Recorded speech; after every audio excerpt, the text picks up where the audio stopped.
नर्मदा नदी के जिलहरी घाट पर इन दिनों पानी में तैरते हुए पत्थर चर्चा का विषय बने हुए हैं। पानी में तैरते दो पत्थरों को देखने के लिए लोग अब दूर दूर से आ रहे हैं। पानी में तैरते हुए दो पत्थरों का वीडियो अब सोशल मीडिया पर वायरल भी हो रहा है। वायरल वीडियो में देखा जा सकता है कि बच्चे इन पत्थरों से खेल रहे हैं। लोग बताते हैं कि इस तरह के पानी में तैरते हुए पत्थर रामेश्वरम में अक्सर देखे जाते हैं, पर जबलपुर नर्मदा नदी में इस तरह का नज़ारा पहली बार दिख रहा है।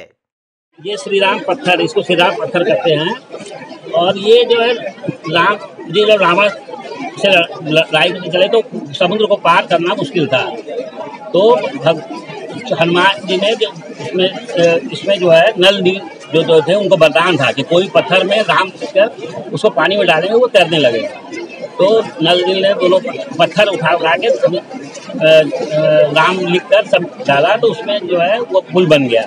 और पुल बन गया तो सब जो है लंका पहुंच गया और फिर उन्होंने लड़ाई की। तो ये पत्थर कभी डूबता नहीं पानी में। ये तो रामेश्वरम से आता है, वहाँ से मतलब वहीं से यहाँ पर आया, किसी को लेके आया है, यहाँ मिलता वहीं पर जहाँ से लड़ाई।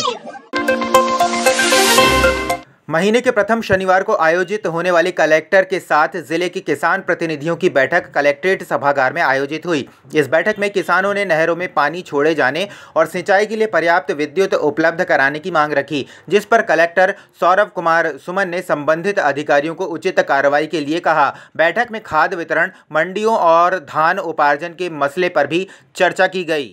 प्रथम शनिवार को हर महीने में ये बैठक आयोजित की जाती है, जिसमें कृषकों से जो भी वर्तमान परिदृश्य होता है कृषि से संबंधित उस विषय पे चर्चा होती है।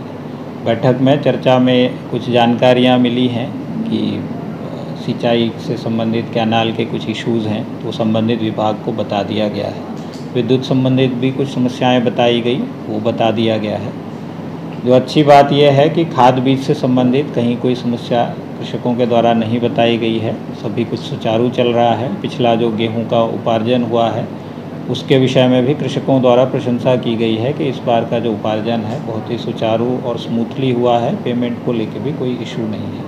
तो इन जनरल कोई बहुत बड़ा ऐसा मुद्दा कृषकों के द्वारा नहीं बताया गया है जो कोई चिंता का विषय उत्पन्न कर रहे हों।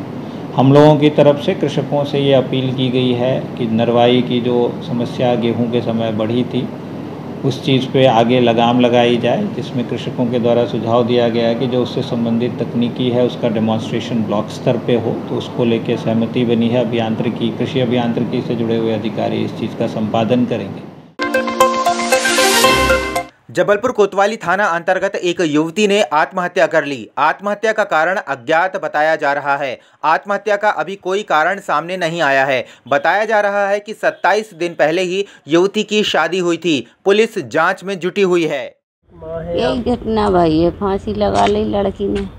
हमको तो फोन गया सर, तो बोली फांसी लगा ली टीना ने, कोई घर पे ना था, यही बता रहे थे। ये पता नहीं है सर, देखो वहीं की लड़की है, वहीं की सास भी है, जानी मानी है, थोड़ी है कि मतलब में दूसरे गांव की है। उसको भविष्य हम जानते थे, लड़का भी छोटे छोटे थे जब वे घूम रहे थे वहीं पे, तो अभी देखे हमने। रांची क्षेत्र में नगर निगम मद से किए जा रहे कार्यों का भूमि पूजन विधायक अशोक रोहाणी द्वारा किए जाने पर रांची क्षेत्र की जनता का कहना है कि पूरे कार्यकाल में विधायक लापता रहे। वहीं जब चुनाव आया तो ई रिक्शा में बैठकर सड़क की गुणवत्ता की जांच करने निकल पड़े। क्षेत्रवासियों ने महापौर जगत बहादुर सिंह अन्नू से यह बातें उस समय कहीं जब वे रांची क्षेत्र में महापौर द्वारा दी गई सड़क के लिए धन्यवाद ज्ञापित करने पहुंचे थे। इसके साथ ही उन्होंने रांची क्षेत्र के अन्य 10 मार्गों पर सड़क निर्माण की सूची भी सौंपी।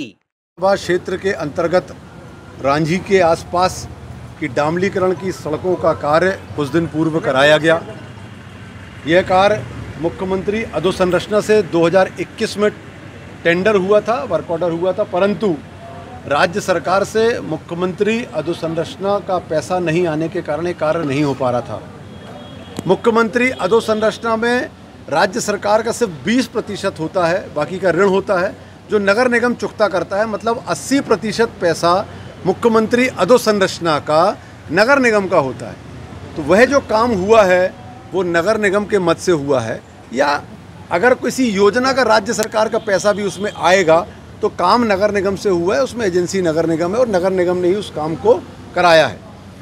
वर्षों से दशकों से वहाँ पर काम नहीं हो रहा था, लोग हैरान परेशान थे। मैं लगातार जाता था, वहाँ के क्षेत्र के हमारे कांग्रेस के नेतागण भी और हमारे वहाँ के क्षेत्रीय नागरिक भी इस बात को बार बार बोलते थे। तय करके हम लोगों ने वहाँ पे डामलीकरण का कार्य कराया। आज वहाँ के हमारे वरिष्ठ कांग्रेस जन और क्षेत्र के बहुत सारे नागरिक यहाँ पर उपस्थित हुए और उनका कहना ये था, उन्होंने आभार भी व्यक्त किया, मुझे बधाई और आशीर्वाद भी दिया। साथ में कुछ जगह जहाँ पर गुणवत्ता की कमी है उस सड़क में, उसके लिए निरीक्षण के लिए भी कहा है। निश्चित तौर पर निरीक्षण करूँगा और गुणवत्ता में कहीं कमी होगी तो उस पर कार्रवाई भी होगी। आज रांची की तमाम जनता माननीय महापौर जी को धन्यवाद देने भी आई थी और बरसों से वहाँ का यातायात रोड जो गड्ढे वड्ढे हो गए थे, सारी रोडें उखड़ गई थी। तो महापौर जी ने तत्परता से वहाँ काम किया और फिर एक सुगबुगाहट चली, ये किसकी है किसकी नहीं है। विकास कार्य सबके भले के लिए है, जनप्रतिनिधि सबके होते हैं, सुनने के बाद और फिर दलों में नहीं आते। निश्चित रूप पे जनता ये भी देख रही, कैंट की जनता, कि आज अचानक ऐसा क्या आन पड़ा है, ऐसी कौन सी विपदा आपत्ति मुसीबत आ गई है कि आज वो जनप्रतिनिधि कोई ऑटो में घूम रहा है, कोई टू व्हीलर में घूम रहा है। ये बताने जनता सब समझ रही है। हम तो माननीय महापौर जी को एक ज्ञापन और लेके आए थे, वहाँ पे 10-11 मार्ग और जो हैं जिनको जो प्रस्तावित है बनना है, इनके प्रयासों से मुझे लगता है, इनने कहा 1 महीने के अंदर बन जाएंगे, तो वो भी बन जाएँ। और दूसरा ये है कि जो रोड डामरीकरण जो हुई है उसमें थोड़ी बहुत जो मिस्टेक है, गलतियां हैं, उनको लेके जो चर्चा चल रही है, तो हमने ज्ञापन दिया है। जो भी संस्था और जो भी ठेकेदार इसमें जिनने काम किया है, अगर वो गुणवत्ताहीन है तो आप उसको पनिश करने का काम करो, जिससे आगे रांची की जो भी विकास कार्य हों वो गुणवत्ता प्रधानता से हों, कहीं कोई जो त्रुटि ना आए।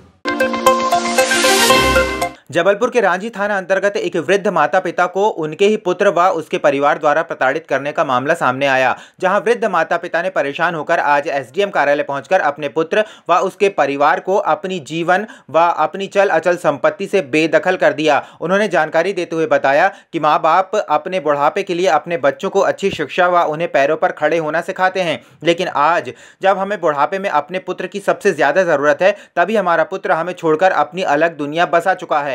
अपने पुत्र के अपनी चल संपत्ति से बेदखल कर जी। हमारे पुत्र ने अपनी पुत्र से हम जो सहारे की उम्मीद कर रहे थे, तो हमारे पुत्र ने अपना अलग एक दुनिया बसा चुका है। इससे वह और उसके साथ वाले, उसके साथ में जुड़े लोग हमें बेवजह परेशान कर रहे हैं। इसलिए हम कलेक्टर एसडीएम साहब के सामने अपनी बच्चे को, लड़के को अपनी संपत्ति से बेदखल करने आए। हमारे लड़का और उसके साथ वाले हमारे साथ उत्पात कर रहे हैं। तो ये लड़की है पूजा ठाकुर लड़की, ये लड़की हमारे घर पर आकर के हम लोगों को परेशान कर रही है। मैं एक पुत्री को लेकर बैठी हूँ जिसकी मुझे शादी करना है और इनके चलते मैं अपनी बच्ची का कुछ कार्य नहीं कर पा रही, इसलिए मैं अपने पुत्र को अपनी संपत्ति से बेदखल करनी है। जबलपुर के नर्मदा नदी में खनिज माफिया के द्वारा किए जा रहे रेत के अवैध उत्खनन को लेकर मध्य भारत मोर्चे के पदाधिकारियों ने कलेक्ट्रेट स्थित खनिज विभाग के कार्यालय में पहुंचकर जमकर प्रदर्शन किया, जहां मोर्चे के पदाधिकारियों ने सांकेतिक नोटों की माला, मुकुट और सोने के सिक्के लेकर पहुंचे और खनिज विभाग के अधिकारियों को ज्ञापन सौंपा। इस दौरान मोर्चे के पदाधिकारी सौरभ यादव और आशीष मिश्रा ने बताया कि बरगी क्षेत्र सहित अन्य क्षेत्रों में लगातार अवैध उत्खनन हो रहा है, लेकिन शासन प्रशासन के द्वारा कोई भी कार्रवाई नहीं की जा रही है। विगत पिछले कई महीनों से हम लोग नर्मदा जी में हो रहे अवैध उत्खनन को लेकर आ रहे हैं, शिकायत कर रहे हैं। उसके बावजूद भी इतना सुस्त विभाग है, ये सुप्त अवस्था में है, कार्रवाई नहीं कर रहे। इसको लेकर हम आज गए थे, धन दौलत और ताज लेके गए थे और अधिकारी को जगाने गए थे कि अधिकारी आप ये ले लें और अब तो कार्रवाई करें। उल्टा हम लोग पे कार्रवाई कर दी जाती है, जो अवैध उत्खनन कर रहे हैं, मशीनें जब्त नहीं कर रहे हैं और कार्रवाई हम लोग पे कर रहे हैं जो आवाज़ उठा रहा है। इन्हीं सब मांगों को लेकर हम लोग गए थे, लेकिन अधिकारी को जैसे ही पता चला वो वहाँ से निकल गए। इसमें जो है तो रेत के संबंध में, उत्खनन के संबंध में शिकायत जो है तो दी गई है संबंधित द्वारा, तो इस पर कार्रवाई जो है तो की जाएगी। पहले भी जो तो ज्ञापन दिए गए थे और उसमें कार्रवाइयाँ हुई हैं। अभी लगभग 4-5 अवैध भंडारण के केस भी बने हैं, अवैध उत्खनन का भी केस बना है और आगे भी कार्रवाई जो है तो जहाँ भी शिकायत आ रही है वहाँ पे कार्रवाई की जाए।